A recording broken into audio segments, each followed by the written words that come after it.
बहुत समय पहले की बात है। पहाड़ों और जंगलों से घिरे एक छोटे से गांव में मोहन नाम का एक गरीब किसान रहता था। उसका जीवन अत्यंत साधारण था, लेकिन उसका हृदय उतना ही विशाल। उसके पास न तो अधिक जमीन थी, न धन दौलत, न कोई सहारा। बस था तो उसका परिश्रम, सत्य पर विश्वास और ईश्वर में आस्था। मोहन हर सुबह सूरज निकलने से पहले उठ जाता। वह बिना किसी शिकायत के खेतों में काम करता, चाहे धूप हो या बारिश। गांव के लोग अक्सर कहते, मोहन की मेहनत तो बहुत है, पर किस्मत उसका साथ नहीं देती। लेकिन मोहन कभी भी अपनी किस्मत को कोसता नहीं था। वह मानता था कि जो मिला है वही पर्याप्त है। उसी गांव में रहता था एक जमींदार, ठाकुर विक्रम सिंह। उसके पास अपार धन था, बड़ी हवेली थी, नौकर चाकर थे, लेकिन उसके मन में दया का नामो निशान नहीं था। वह गरीबों को दबाकर खुश होता और अपनी ताकत पर घमंड करता। मोहन की छोटी सी जमीन भी उसी ठाकुर की नजर में खटकती थी। एक दिन भीषण सूखा पड़ा, खेत सूख गए, कुएं खाली हो गए और गांव में हाहाकार मच गया। कई किसान गांव छोड़कर चले गए, लेकिन मोहन डटा रहा। उसी कठिन समय में एक दिन जंगल से लौटते हुए मोहन को एक अजीब सी गाय मिली। उसका शरीर सफेद था, आंखों में अद्भुत शांति थी और उसके गले में घंटी नहीं थी, फिर भी चलते समय मधुर ध्वनि सुनाई देती थी। गाय बहुत कमजोर थी, मानो कई दिनों से भूखी हो। मोहन का मन पसीज गया। उसके पास खुद खाने को पूरा नहीं था, फिर भी उसने अपनी झोली से बचा हुआ सूखा चारा उस गाय के सामने रख दिया। गाय ने उसकी ओर देखा और वह दृष्टि ऐसी थी जैसे कोई मनुष्य धन्यवाद कह रहा हो। मोहन ने उसे अपने घर ले जाकर पानी पिलाया और छप्पर के नीचे सुला दिया। उस रात मोहन को अजीब सा सपना आया। सपने में वही गाय बोल रही थी, तुमने बिना स्वार्थ दया दिखाई है, इसका फल तुम्हें अवश्य मिलेगा। सुबह जब मोहन जागा तो गाय उसके आंगन में शांत खड़ी थी, लेकिन उस दिन से कुछ असामान्य होने लगा। जिस खेत में मोहन काम करता, वहां सूखी मिट्टी में भी हरियाली झलकने लगी। एक छोटी सी गाय, लेकिन उसके दूध से पूरा परिवार तृप्त होने लगा। गांव वालों की नजर अब मोहन पर टिकने लगी और यह बात ठाकुर विक्रम सिंह तक भी पहुंच गई। गांव में धीरे धीरे यह बात फैलने लगी कि मोहन के सूखे खेतों में अब हरियाली उग आई है। जहां बाकी किसान बारिश के लिए आसमान की ओर देख रहे थे, वहीं मोहन के खेतों में फसल लहलहा रही थी। लोग आश्चर्य में थे, कुछ खुश थे और कुछ जलन से भरे। ठाकुर विक्रम सिंह उन लोगों में था जिनके मन में जलन सबसे अधिक थी। उसे यह बात किसी भी तरह सहन नहीं हो रही थी कि एक गरीब किसान, जिसकी हैसियत कभी उसके दरवाजे तक आने की नहीं थी, आज गांव में चर्चा का विषय बन गया था। उसने अपने सेवकों को बुलाया और सख्त आवाज में कहा कि वे जाकर पता लगाएं, आखिर मोहन के पास ऐसा क्या है जो उसके पास नहीं। सेवक मोहन के घर पहुंचे। उन्होंने देखा कि आंगन में एक शांत सी सफेद गाय खड़ी है। उसके चेहरे पर विचित्र तेज था और आंखों में अजीब सी शांति। सेवक कुछ पल के लिए ठिठक गए, लेकिन फिर उन्होंने वही देखा जो ठाकुर देखना चाहता था, एक अवसर। उन्होंने लौटकर ठाकुर को बताया कि मोहन के पास एक गाय है और वही उसके अच्छे दिनों की वजह लगती है। यह सुनते ही ठाकुर के मन में लालच की आग भड़क उठी। उसी शाम ठाकुर खुद मोहन के घर पहुंचा। भारी कपड़े, ऊंची आवाज और घमंड से भरा हुआ चेहरा। मोहन ने उसे आदर से प्रणाम किया, लेकिन ठाकुर की आंखें सिर्फ गाय पर टिकी थी। ठाकुर ने बिना भूमिका के कहा कि वह उस गाय को खरीदना चाहता है। उसने बहुत सा धन देने का वादा किया, इतना जितना मोहन ने अपने पूरे जीवन में नहीं देखा था। मोहन के लिए यह आसान निर्णय नहीं था। गरीबी ने उसे हमेशा दबाया था। वह धन उसकी सारी परेशानियां मिटा सकता था, लेकिन मोहन की नजर गाय पर गई जो शांत खड़ी थी, मानो सब समझ रही हो। मोहन ने विनम्रता से मना कर दिया। यह सुनकर ठाकुर का चेहरा तमतमा गया। उसके लिए ना शब्द सुनना अपमान था। उसने धमकी दी, लालच दिया, डराने की कोशिश की, लेकिन मोहन अडिग रहा। ठाकुर गुस्से में लौट गया, लेकिन उसके मन में अब एक ही बात घूम रही थी, वह गाय किसी भी कीमत पर उसकी होनी चाहिए। उस रात मोहन फिर एक सपना देखता है। सपने में वही गाय प्रकट होती है, लेकिन इस बार उसकी आवाज पहले से गंभीर होती है। वह मोहन से कहती है कि यह समय उसकी परीक्षा का है, उसे सत्य और धैर्य नहीं छोड़ना होगा। सुबह जब मोहन जागा तो उसका मन भारी था। उसे लग रहा था कि कोई बड़ा संकट आने वाला है। और सच में अगले ही दिन ठाकुर ने अपने प्रभाव का इस्तेमाल किया। उसने गांव के कुछ लोगों को अपने पक्ष में कर लिया और मोहन पर झूठा आरोप लगवाया कि उसने जमींदार की जमीन पर अवैध कब्जा कर रखा है। मोहन के लिए यह बहुत बड़ा झटका था। वह जानता था कि वह निर्दोष है, लेकिन सच बोलने वालों की आवाज अक्सर दबा दी जाती है। गांव के लोग दो भागों में बंट गए। कुछ मोहन के साथ थे, कुछ ठाकुर के डर से चुप थे। मोहन के पास धन नहीं था, ताकत नहीं थी, बस था तो उसका सत्य। गाय उस दिन भी मोहन के साथ खड़ी रही। उसकी आंखों में अब भी वही शांति थी, मानो वह मोहन को यह विश्वास दिला रही हो कि हर अंधेरी रात के बाद सुबह जरूर आती है। मोहन ने मन ही मन ठान लिया कि चाहे कुछ भी हो जाए, वह गलत रास्ता नहीं अपनाएगा। लेकिन आने वाला समय और भी कठिन होने वाला था।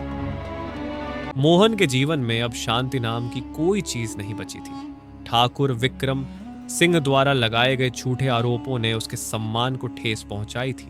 वह जानता था कि सच उसके साथ है, लेकिन सच अक्सर ताकतवर लोगों के सामने कमजोर पड़ जाता है। गांव में पंचायत बुलाई गई। मोहन अकेला खड़ा था, न कोई वकील, न कोई सिफारिश। दूसरी ओर ठाकुर अपने प्रभाव और घमंड के साथ बैठा था। पंचायत के कई लोग भीतर से जानते थे कि मोहन निर्दोष है, लेकिन ठाकुर का डर उनके मुंह बंद किए हुए था। मोहन ने अपनी बात शांत स्वर में रखी। उसने किसी पर आरोप नहीं लगाया, किसी से विनती नहीं की। उसने सिर्फ इतना कहा कि उसने जीवन में कभी किसी का हक नहीं छीना। पंचायत ने फैसला टाल दिया, लेकिन एक शर्त रख दी। अगर मोहन अपनी बेगुनाही साबित नहीं कर पाया तो उसकी जमीन छीन ली जाएगी। यह सुनकर मोहन का मन टूट सा गया। उस रात वह बहुत देर तक जागता रहा। बाहर आकाश में बादल थे, लेकिन बरसात नहीं थी। उसकी आंखों में चिंता थी, मन में डर था, फिर भी उसके भीतर कहीं एक अजीब सा भरोसा जीवित था। वह आंगन में गया। वही सफेद गाय शांत खड़ी थी। उसी क्षण हवा का रुख बदला। वातावरण में एक अजीब सी शांति फैल गई। गाय की आंखें हल्की सी चमक उठी और पहली बार मोहन ने महसूस किया कि यह कोई साधारण गाय नहीं है। उस रात मोहन को सपना नहीं आया। उसने जागते हुए ही वह दृश्य देखा। गाय के चारों ओर हल्का सा प्रकाश फैलने लगा। वह प्रकाश आंखों को चुभता नहीं था, बल्कि मन को सुकून देता था। मोहन भयभीत नहीं हुआ। उसे लगा मानो कोई अपना उसके सामने खड़ा हो। एक गहरी लेकिन कोमल अनुभूति उसके मन में उतरने लगी। उसे शब्द सुनाई नहीं दिए, लेकिन भाव स्पष्ट थे। यह गाय उसकी परीक्षा ले रही थी। ये देख रही थी कि वह अन्याय के सामने भी सत्य का साथ छोड़ता है या नहीं। मोहन ने मन ही मन प्रण किया कि चाहे उसकी जमीन चली जाए, चाहे उसे गांव छोड़ना पड़े, वह झूठ और लालच का सहारा नहीं लेगा। अगली सुबह कुछ असाधारण हुआ। जिस जमीन को ठाकुर अपनी बता रहा था, वहां अचानक खुदाई के दौरान पुराने पत्थर और निशान मिले। ऐसे चिन्ह जो साबित करते थे कि वह जमीन पीढ़ियों से मोहन के परिवार की रही है। यह प्रमाण किसी ने नहीं रखा था, न ही किसी ने छिपाया था। वह स्वयं धरती ने उगल दिया था। गांव में हलचल मच गई। ठाकुर का चेहरा पीला पड़ गया। उसने पहली बार महसूस किया कि धन और ताकत हर बार जीत नहीं दिलाते, लेकिन उसकी लालच अभी पूरी तरह मरी नहीं थी। उसी दिन रात को उसने अपने सेवकों को चोरी छिपे मोहन की गाय को उठा लाने का आदेश दिया। अंधेरी रात थी। जब सेवक गाय के पास पहुंचे तो वातावरण अचानक भारी हो गया। गाय ने कोई प्रतिरोध नहीं किया, लेकिन जैसे ही वे उसे खींचने लगे, उनके मन में अजीब सा भय भर गया। उनके हाथ कांपने लगे, पांव जड़ हो गए। उन्हें ऐसा लगा मानो कोई अदृश्य शक्ति उन्हें रोक रही हो। डरे सहमे सेवक भाग खड़े हुए। अगली सुबह पूरे गांव को यह बात पता चल गई। अब लोगों के मन में सवाल उठने लगे। मोहन की गाय सिर्फ साधारण पशु नहीं थी, ये बात सबको समझ आने लगी। मोहन चुप रहा। उसने न गर्व किया, न किसी को नीचा दिखाया। वह बस अपने काम में लगा रहा। लेकिन कहानी अभी पूरी नहीं हुई थी, क्योंकि अब समय आ गया था ठाकुर विक्रम सिंह की अंतिम परीक्षा का। रात की नाकाम कोशिश के बाद ठाकुर विक्रम सिंह के मन में पहली बार भय ने जगह बनाई। अब तक वह यह मानता आया था कि धन, ताकत और प्रभाव से सब कुछ खरीदा जा सकता है, लेकिन मोहन की गाय के सामने उसकी सारी योजनाएं बेअसर साबित हो रही थीं। गांव में अब लोगों की सोच बदलने लगी थी। जो लोग कल तक डर के कारण चुप थे, उनके मन में भी प्रश्न उठने लगे थे। वे सोचने लगे थे कि जिस व्यक्ति ने जीवन भर किसी का बुरा नहीं किया, वह कैसे गलत हो सकता है, और जिस ठाकुर ने हमेशा अपने फायदे के लिए दूसरों को कुचला, वही सही कैसे हो सकता है। मोहन इस सब से अनजान नहीं था, फिर भी उसके मन में कोई घमंड नहीं आया। वह जानता था कि जो कुछ हो रहा है वह किसी बड़े नियम का हिस्सा है, कर्म का नियम। उसी रात मोहन फिर आंगन में बैठा था। आकाश साफ था, तारे चमक रहे थे। सफेद गाय उसके पास आई और पहली बार उसने अपना सिर मोहन के कंधे पर टिकाया। तभी वातावरण में वही दिव्य शांति फैल गई। इस बार प्रकाश और भी स्पष्ट था। गाय का रूप धीरे धीरे बदलने लगा। वह कोई डरावना दृश्य नहीं था, बल्कि अत्यंत सौम्य और तेजस्वी। मोहन के मन में भय नहीं, बल्कि गहरी श्रद्धा भर गई। अब उसे शब्द सुनाई दिए।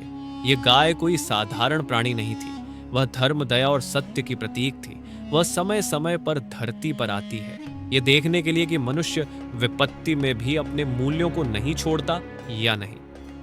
मोहन की परीक्षा पूरी हो चुकी थी। उसे बताया गया कि उसने न लालच चुना, न बदले की भावना, न झूठ का सहारा लिया। उसने हर परिस्थिति में दया और सत्य को थामे रखा। यही उसका पुरस्कार था।